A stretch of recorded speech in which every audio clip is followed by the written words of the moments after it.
Hey everyone, let me ask you something. Would you ever run a race without knowing where the finish line is?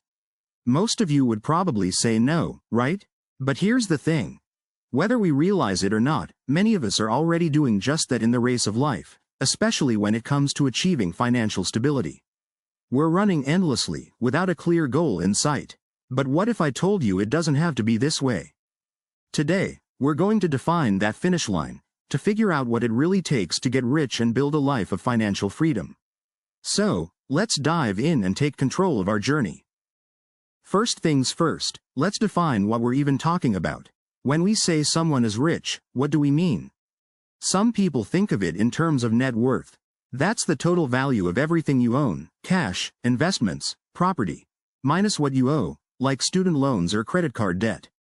For others, it's all about income. How much money are you pulling in every month? Here's where it gets interesting. According to financial experts, if you have $1 million in investable assets, not counting your house, you're considered a high net worth individual.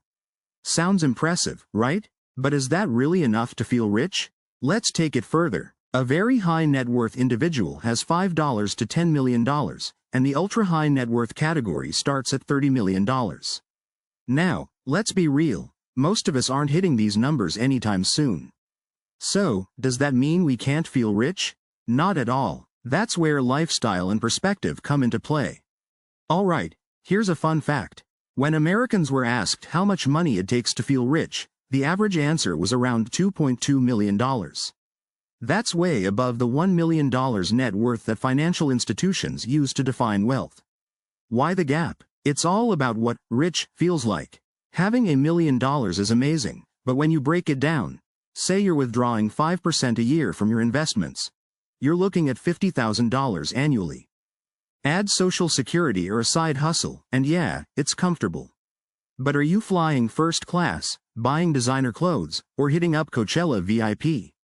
Probably not. Let's switch gears and talk income.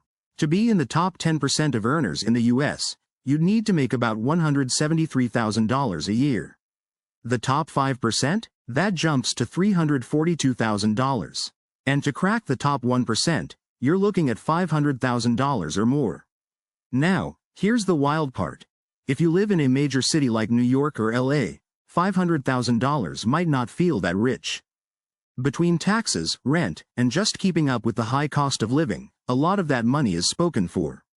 But if you're in a smaller city or town, that kind of income can go a long way toward living your dream life. We also have a very beautiful map of USA describing minimum annual household income needed to be in the 1% in the different states.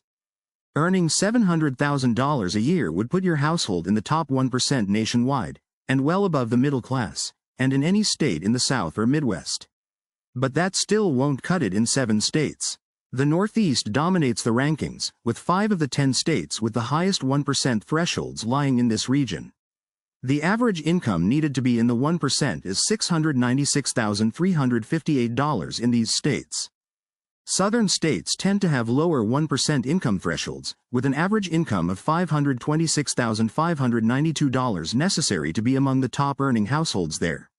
The threshold is slightly higher in the Midwest. You need to earn an average of $544,525 to crack the top 1% in those states. Okay, now for the good stuff. I came across this definition of being rich that I think is perfect, especially for our generation. Scott Galloway, a professor and author, says, "You're rich when your passive income is greater than your expenses." Think about it. If you've got money coming in from investments, real estate, or even a side hustle that covers your rent, food, and Netflix subscription, plus a little extra, you're financially free. You don't have to work anymore, you get to work because you want to. This definition is awesome because it doesn't require millions of dollars. If your lifestyle costs $40,000 a year, and your investments are paying you $50,000, guess what? You're rich by this standard. And it's totally attainable. You don't need to project your spending 40 years into the future down to the dollar, nor should you. That's neither possible nor necessary. A rough sketch is a good start. Whether you like Pabst or Prada, rough out your projected expenses for a year and add them up. Bump it 20% to cover taxes, 30% if you expect to live in California, New York, or another high-tax state. That's your annual burn rate.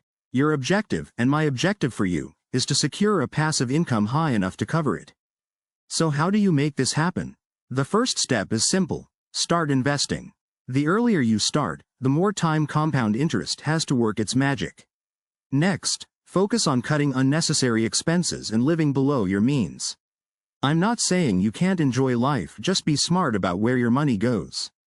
Every dollar you invest today is a step closer to financial freedom. Finally, look for ways to build passive income. This could be through stocks, a rental property, or even creating something like an online course or YouTube channel. The goal is to have your money working for you, so you're not tied to a 9-to-5 forever. Imagine waking up every day with the freedom to choose how you spend your time. Picture yourself building a life where your passion, not your paycheck, defines your days. Wealth isn't just about numbers in a bank account. It's about buying back your time and creating a future where you live on your terms. Every dollar you invest today is a step closer to a life where financial stress is a thing of the past, and opportunity is always within reach. Alright, so what do you think? Does this change how you see being rich? Let me know in the comments. I read every one of them. If you got value from this video, give it a like and share it with someone who's working toward their financial goals. Don't forget to subscribe. I post videos help you level up your money game. Thanks for watching, and I'll see you in the next one. Take care.